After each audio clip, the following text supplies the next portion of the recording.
Everybody knows that I'm breaking down. Everybody knows I ain't faking now. Everybody knows my heart's vacant now. Yeah, she hates me now, I made mistakes but now I don't ever wanna be alone. I don't really ever feel at home. On my own, in the zone, that's the only way I know. Feeling low, about to blow back up. Here I won't ever let the doubt creep in. Gotta pop a couple more aspirin. I don't think I'll ever let you in. Easier to break it off best friends. I don't really understand myself. I don't really understand, need help. I don't wanna be left on the shelf. Couldn't even hear me if I yelled. It's so cold outside, I'm alone, I'm alright. It's so cold outside, I'm alone, I'm alright. It's so cold.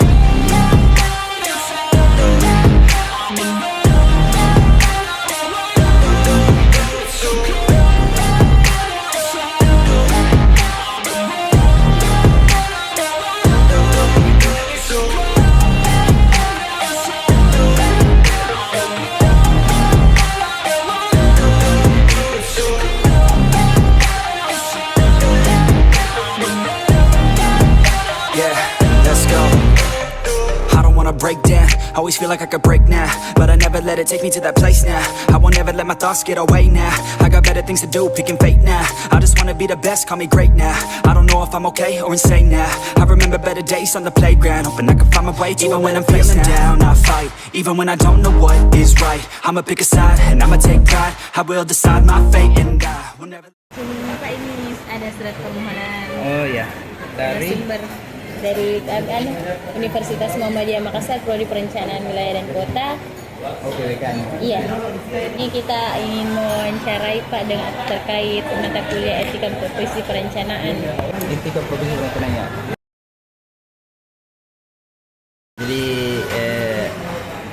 perkenalkan, nama saya Abdul Rais. Usia saat ini 49 tahun. Saya tinggal di Kompleks Dalam. S1 saya selesai jurusan arsitektur di Universitas 45, sekarang namanya USOA. Nah, S2 saya itu di Pasca Uni, ambil manajemen konstruksi. Nah, untuk kegiatan sehari-hari saya konsultan di PT Sulapapa, Media Tawa namanya. Saya kebetulan pemiliknya. Terkait terbentuknya Asosiasi Perkindo, sebenarnya itu adalah pecahan dari Asosiasi Badan Usaha Konsultan yang namanya Ikindo, karena kemungkinan yang dulu ada selisih paham antara yang biasalah dalam dunia organisasi seperti itu, akhirnya yang kalah itu membentuk asosiasi badan usaha tersendiri namanya Persatuan Konsultan Indonesia. Kira-kira sudah sekitar 20 tahun lah usianya saat ini. Wilayah kerja Asosiasi Badan Usaha Perkindo itu hampir di seluruh provinsi ada DPD-nya, program daerahnya. Nah, di nasional sendiri ada di Pasar Minggu kantornya. Jadi ini skopnya Indonesia ya? Iya. Nah, seluruh Indonesia. Ya, pastilah mendukung usaha-usaha pemerintah untuk mengembangkan pembangunan di Indonesia, terutama untuk di bidang jasa konstruksi. Jadi seperti itulah kemungkinan, sesuai dengan visi misinya mungkin ya. Saya pikir di Perkindo itu punya kode etik tersendiri. Jadi di hampir semua badan usaha atau asosiasi badan usaha itu punya kode etik. Untuk anggota Perkindo yang baru biasanya mereka itu diberikan kesempatan atau menjadi kewajiban lah untuk ikut yang namanya kode etik. Nah, Perkindo itu anggotanya ada beberapa asosiasi profesi yang menjadi anggota asosiasi profesi. Nah, contohnya saya di Ikatan Arsitek Indonesia, saya anggota Ikatan Arsitek Indonesia punya kode etik tersendiri. Nah, yang harus dibedakan di sini adalah etika sebagai profesi dan etika dalam di dunia konsultan. Jadi ada perbedaan sedikit lah, walaupun secara makro atau keseluruhan itu hampir sama Jadi bagaimana orang berprofesi atau menjalankan profesinya di badan usahanya itu seperti apa? Itu punya kode etik tersendiri. Seorang tenaga kerja bisa menjadi konsultan, artinya berdasarkan undang-undang jasa konstruksi mereka harus memiliki yang namanya kompetensi di bidang keahlian tersendiri. Jadi kalau misalnya ada nanti lulus di PWK, itu nanti mungkin punya sertifikat keahlian. Nah itu salah satu syarat untuk bekerja di dunia konsultan, karena ini diatur dalam undang-undang jasa konstruksi. Jadi semua yang menggunakan atau bekerja di dunia konstruksi itu wajib memiliki yang namanya sertifikat kompetensi kerja. Adek nanti kan ada namanya SKK perencana wilayah kota. Nah itu syarat. Karena disitulah adek disaring apakah betul-betul memiliki kompetensi yang cukup untuk melakukan kegiatan atau melakukan kegiatan perencanaan seperti itu. Nah ini agak fatal nih ya, kalau misalnya ada akibat apabila terbukti terjadi kesalahan dalam perencanaan. Saya pikir begini, yang menjadi biasanya saya kopi susu ya. Oke. Yang menjadi biasanya pedoman bagi konsultan untuk bekerja itu biasanya yang namanya kerangka acuan kerja. Nah inilah yang mereka pedomani. Nah untuk bekerja atau merencanakan suatu, taruhlah di dunia saya arsitek ya, ada KAK. KAK ini yang menjadi tolak ukur kita dalam merencanakan sebuah produk. Apabila hasil perencanaan itu terjadi kegagalan seperti itu, kegagalan berdasarkan undang-undang jasa konstruksi itu, apabila yang bersangkutan mau mengganti dengan biayanya sendiri, itu mereka dibebaskan. Nah, kapan terjadi sanksi pidana di sini? Nah, sanksi pidana itu terjadi apabila mereka tidak mau mengganti hal tersebut. Nah, disinilah baru sanksi pidana bisa berlaku. Tapi apabila dia mau mengganti, misalnya ada kesalahan dalam perencanaan, terus dia siap untuk mengganti perencanaan tersebut, ini mereka dibebaskan berdasarkan undang-undang jasa konstruksi ya.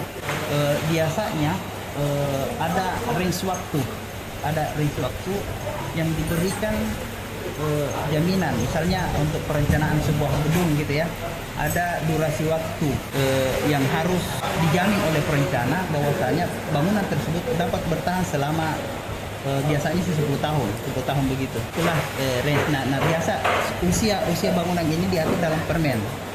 Nah biasa juga dicantumkan dalam kerangka acuan kerja kita sebagai konsultan perencana. Terus saya pikir pasti ada sanksi lah terkait apabila terjadi kesalahan.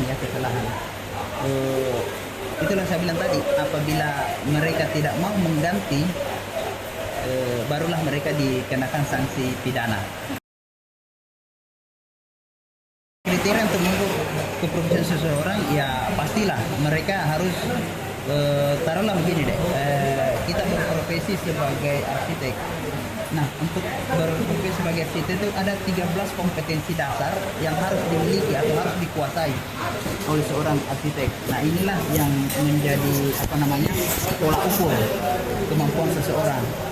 Jadi taruhlah di PWK, kalau di PWK perencana wilayah kota, saya kurang tahu ya berapa kompetensi yang wajib dikuasai. Jadi SKK itu ada tingkatan, ada muda, ada madya, ada utama. Nah, masing-masing tingkatan ini memiliki jumlah kompetensi atau kewajiban penguasaan kompetensi yang berbeda seperti itu. Nah, kalau di arsitek sendiri sebenarnya cuma satu aja. Cuma yang saya pelajari di SKKNI untuk yang bidang-bidang lain itu berbeda. Dalam artian lebih ditingkatkan lagi seperti itu. Jadi kalau misalnya muda ada 13 kompetensi, madya mungkin jadi 15, terus utama mungkin jadi 20 seperti itu. Kalau misalnya ada kesalahan yang diakibatkan atau kegagalan bangunan yang diakibatkan dalam proses perencanaan, ini saya bilang, makanya yang perencanaannya lah yang berkewajiban bertanggung jawab terhadap itu. Nah, cuma kita kan biasanya kalau dalam perusahaan itu kan berkontrak ya, ada kontrak yang mengikat. Biasanya dalam proses seperti ini yang bertanda tangan di kontrak lah yang bertanggung jawab terhadap itu. Jadi ada tenaga-tenaga ahli yang memproses pekerjaan itu, tapi yang bertanda tangan kontrak lah yang bertanggung jawab terhadap itu. Makanya di sini perlu proses pengawasan terhadap tenaga-tenaga ahli yang mereka miliki untuk melakukan sebuah proses perencanaan. Terus untuk terkait masing-masing profesi kan ada kode etiknya tersendiri ya. Artinya saya selalu kasih contoh arsitek karena kebetulan basic saya arsitek. Jadi kalau misalnya taruhlah kita, saya juga mungkin akan dikenakan atau mungkin wajib ya dikenakan apabila saya melanggar kode etik tersendiri. Jadi ada di arsitek itu ada kode etik, apabila kita langgar itu kita bisa dikenai sanksi berupa peringatan. Kalau misalnya masih melanggar lagi mungkin pencabutan keanggotaan. Apabila keanggotaan sudah dicabut, artinya kita sudah tidak memiliki secara sah untuk berpraktik sebagai arsitek. Artinya kita tidak bisa lagi berpraktik. Itulah fungsinya sebenarnya kode etik. Saya pikir memang ada 3 hal dalam proses sebuah bangunan itu jadi, yaitu mulai dari proses perencanaan, terus ada pelaksana konstruksi dan ada pengawas konstruksi. Nah, ketiganya ini apabila terjadi kesalahan pasti kan diaudit dulu. Kesalahannya diakibatkan oleh apa? Apakah kesalahan itu diakibatkan oleh proses perencanaan di perencanaan atau di proses pelaksanaan, atau mungkin kurangnya pengawasan terhadap proses pelaksanaan itu. Nah, ini ada auditor khusus. Nah, di Permen sudah dijelaskan juga bahwa ada orang-orang tertentu yang berhak untuk memberikan keputusan bahwasannya terjadi kegagalan bangunan. Jadi orang-orang ahli tertentu, dan itu harus orang tersebut itu harus bersertifikat sebagai penilai ahli kegagalan bangunan. Jadi tidak semua, taruhlah karena dia ada ilmunya terkait itu, bisa saja, tapi secara legal standing itu tidak bisa karena dia tidak bersertifikat sebagai penilai ahli. Kebetulan tadi barusan juga saya mendaftar untuk menjadi penilai ahli kegagalan bangunan. Jadi ada beberapa di penilaian kegagalan bangunan itu ada beberapa keilmuan, ada arsitek, struktur, mekanikal, elektrikal, terus keselamatan konstruksi. Itu banyak di situ yang bisa menjadi penilai ahli kegagalan bangunan. Nah, mereka inilah nanti yang diuji dengan pengalaman tertentu persyaratannya, terus SKK-nya itu minimal madya, barulah mereka bisa mengajukan bermohon untuk menjadi penilai ahli. Itu nanti akan diuji. Kalau misalnya lulus barulah dikasih sertifikat menjadi. Jadi bukan karena ada seseorang di luar yang mengerti atau apa, tapi sama misalnya begini. Adek bisa mengendarai motor, tapi mungkin adek tidak bisa mengendarai di jalan lalu lintas ramai ya, karena adek belum memiliki lisensi atau SIM seperti itu. Jadi bisa saja kita menguasai, tapi karena tidak ada sertifikat, itu tidak legal. Seperti itu bayangannya. Yaitu itu saya bilang tadi, apabila dia menguasai kompetensi minimal yang harus dikuasai oleh seorang ahli. Seperti itu. Nah, disitulah ada, malah di beberapa bidang kan ada SKKNI-nya. Jadi ini 13, kalau di arsitek 13 kompetensi, terus mungkin di manajemen konstruksi itu ada 28 kompetensi yang harus dikuasai. Nah, kalau misalnya dia kuasai, barulah bisa lulus untuk mendapatkan SKK. Nah, disitulah kita bisa mengukur profesional seperti apa. Karena tanpa etika berprofesi itu seorang perencana atau seorang konsultan itu akan ugal-ugalan ya, ugal-ugalan begini. Balik lagi di dunia arsitek ya, kita ada batasan tertentu di mana kita bisa meniru langgam atau gaya bangunan tertentu, ada batasannya. Kalau kita meniru 100% itu plagiat namanya, dan itu merupakan satu pelanggaran etika. Seperti itu. Nah, kalau misalnya kode etik dalam satu profesi itu tidak ada, ini yang terjadi plagiasme yang banyak ya. Artinya orang capek berpikir untuk membuat sebuah desain, tapi secara mudahnya orang lain mengcopy paste itu. Ini yang dihindari sebenarnya. Makanya itu kode etik ada, supaya kita tidak terlalu ugal-ugalan dalam berprofesi. Saya kira di bidang-bidang ilmu yang lain juga demikian halnya. Kalau misalnya kita terapkan etika dalam bekerja, perencanaan, pengawasan dan sebagainya, saya pikir akan terjadi proses pelaksanaan yang jauh lebih baik dibanding orang yang tidak punya tidak melalui proses etika ya, tidak beretika. Itulah saya bilang tadi, ugal-ugalan itu akan terjadi seperti itu. Taruhlah kalau misalnya dia pelaksana konstruksi ya mungkin mutu beton yang diharapkan 250 dia cuma buat 225 misalnya, atau 225. Artinya di situ kan tidak memiliki standar mutu yang baik. Nah, tujuan utama etika itu sebenarnya bagaimana seseorang itu bisa dikendalikan dalam artian baik secara etiknya dikendalikan maupun dari segi keilmuannya. Jadi dikendalikan dalam artian kalau misalnya orang memiliki kode etik, kemungkinan besar itu tidak akan melanggar apakah itu aturan atau mungkin terhadap lingkungannya juga tidak melanggar itu, karena kode etik itu kan cakupannya luas.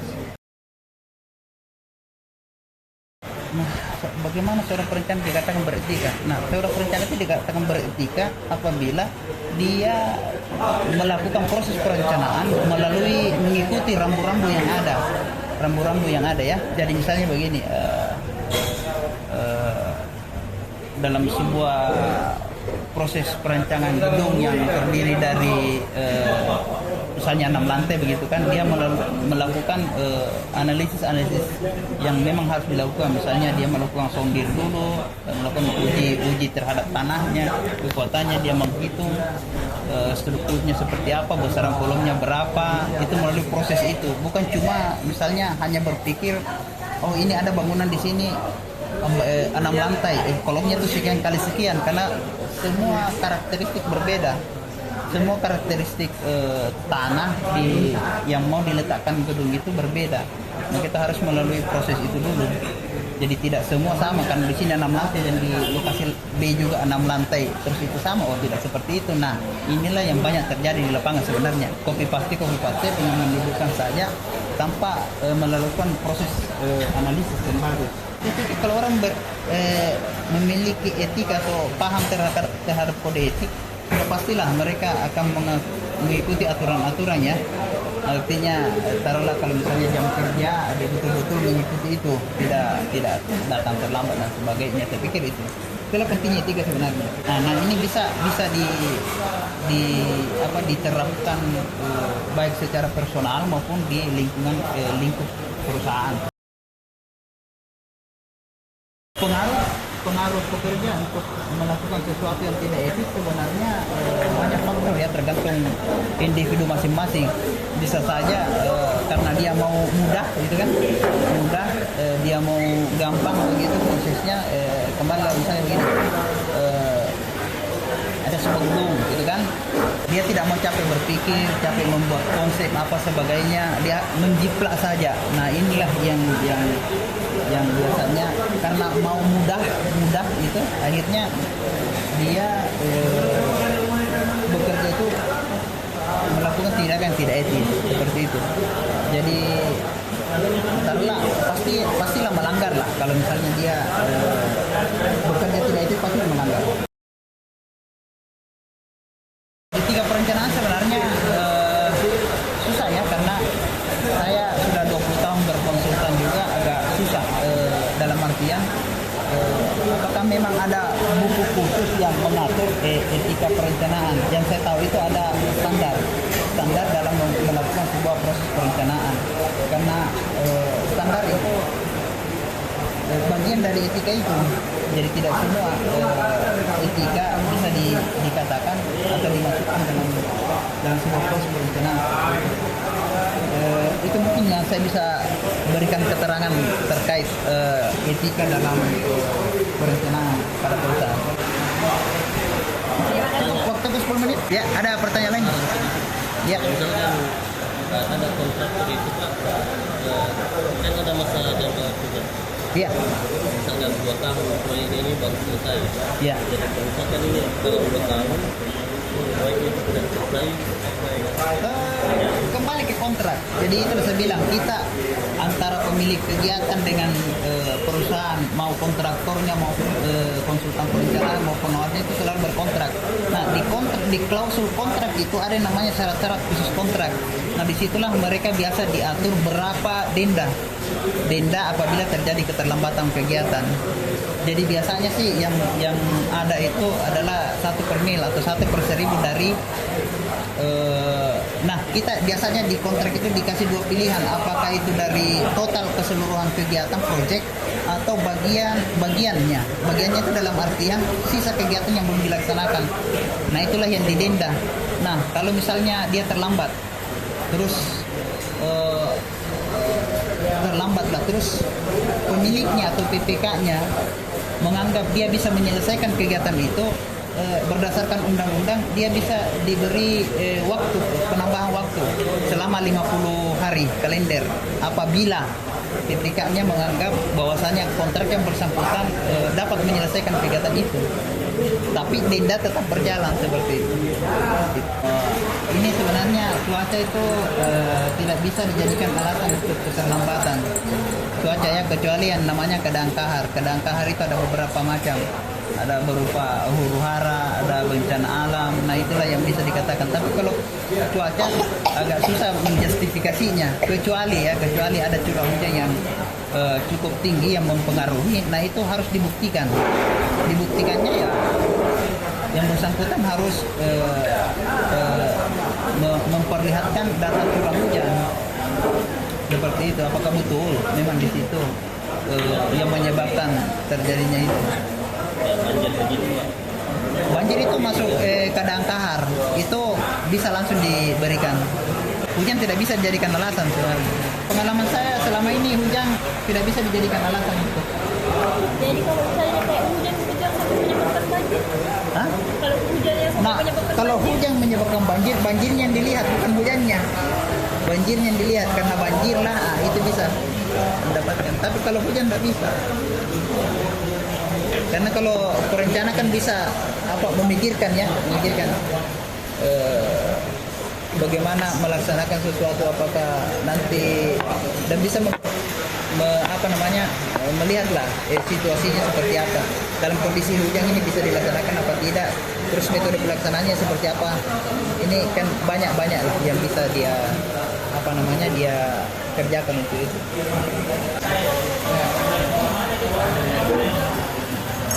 Cukup? Iya.